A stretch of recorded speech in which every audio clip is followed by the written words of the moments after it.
দেশের ইতিহাসে প্রথমবারের মতো তৈরি হলো military purpose missile system drone. বেসরকারি পর্যায়ে সামরিক ব্যবহারের উপযোগী প্রথম ড্রোন এটি। প্রাথমিকভাবে ৬ কেজি ওজনের মিসাইল বা বিস্ফোরক বহন করতে পারবে এই ড্রোন, যা ৪০ কিলোমিটারের ভিতর শত্রুপক্ষে যে কোনো টার্গেটে আঘাত হানতে সক্ষম।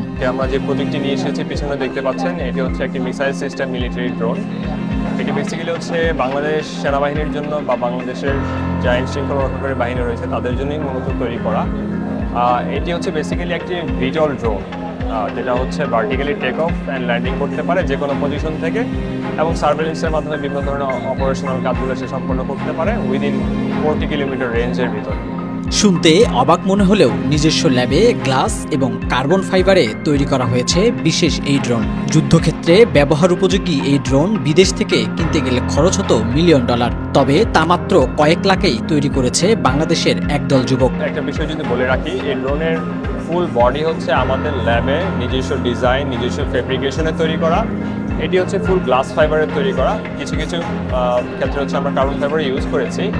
তো এটি হচ্ছে অ্যারাউন্ড আপনার 9 থেকে 10 লক্ষ টাকা খরচ হয়েছে। এখন প্রশ্ন আসে, যদি এরকম সাইজের একটি ড্রোন আমরা বাইরের দেশ থেকে আনতে চাই তাহলে কেমন খরচ হবে? ওই ক্ষেত্রে দেখা যায় $মিলিয়নস খরচ হতে পারে। যেমন বাংলাদেশের সেনাবাহিনী অলরেডি হচ্ছে বাইরাক্টার থেকে হচ্ছে TB2 ভার্সন ড্রোনগুলো ক্রয় করছে, যেগুলো হচ্ছে $মিলিয়নস উপরে।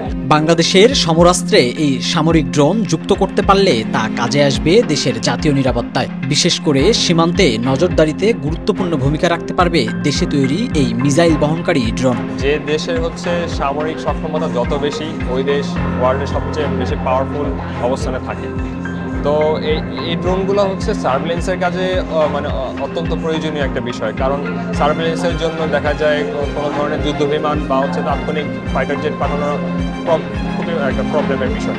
ওই ক্ষেত্রে দেখা যায় যদি বর্ডার এরিয়াতে যদি হচ্ছে আমাদের এরকম 1000-2000 ড্রোন যদি বাংলাদেশ আর্মির কাছে থাকে, তারা তাৎক্ষণিক সেগুলো দিয়ে হচ্ছে সার্ভেলেন্সের কাজগুলো পরিচালনা করতে পারবে। শুধু তাই নয়, পাহাড়ি এলাকায় জঙ্গি কিংবা সন্ত্রাসী গোষ্ঠীদের উপর নজরদারিতেও কাজে লাগানো যেতে পারে এই বিশেষ ড্রোন। হিলটেক এরিয়াগুলোতে যদি কোনো ধরনের নাশকতা বা কোনো ধরনের জঙ্গি গোষ্ঠী তৈরি হয়, ওই ক্ষেত্রে তাৎক্ষণিক তারা এটা দিয়ে ব্যবস্থা নিতে পারবে, এটা দিয়ে সার্ভে করতে পারবে। দীর্ঘদিন ধরেই বিভিন্ন ড্রোন নিয়ে গবেষণা করছে এই যুবক উদ্ভাবক দল, যার ফল এই military purpose missile system drone. আচ্ছা, আমরা মূলত ড্রোন নিয়ে কাজ হঠাৎ করে করছি না। বিগত 8 বছর যাবত ড্রোন নিয়ে কাজ করছি। বিভিন্ন ধরনের ড্রোন, যেমন কোয়াডকপ্টার, অক্টোকপ্টার, হেক্সাকপ্টার। আপনারা জেনে খুশি হবেন, অলরেডি আমরা দুবারের ন্যাশনাল চ্যাম্পিয়ন। গত বছর আমরা জাতীয় পর্যায়ে হচ্ছে বিশাল সাইজের একটি অক্টোকপ্টার ড্রোন দিয়েছিলাম, সেটি জাতীয় পর্যায়ে চ্যাম্পিয়ন হয়েছিল।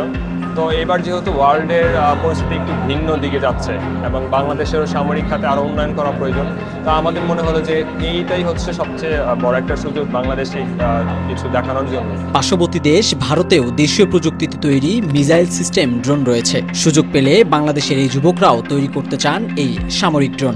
আমরা বলতে চাচ্ছি, আমাদেরকে সুযোগ দিলে আমরা হচ্ছে সে ধরনের ড্রোন বাংলাদেশ সরকার অথবা বাংলাদেশ সেনাবাহিনী বা আইন শৃঙ্খলা বাহিনীকে প্রোভাইড করতে পারবে। দেশীয় প্রযুক্তিতে তৈরি এই মিসাইল বহনকারী ড্রোন দেশের সমরাস্ত্রে যুক্ত করতে পারলে সামরিক শক্তিতে আরও এক ধাপ এগিয়ে যাবে বাংলাদেশ। লোটাস আহমেদ, নয়া দিগন্ত।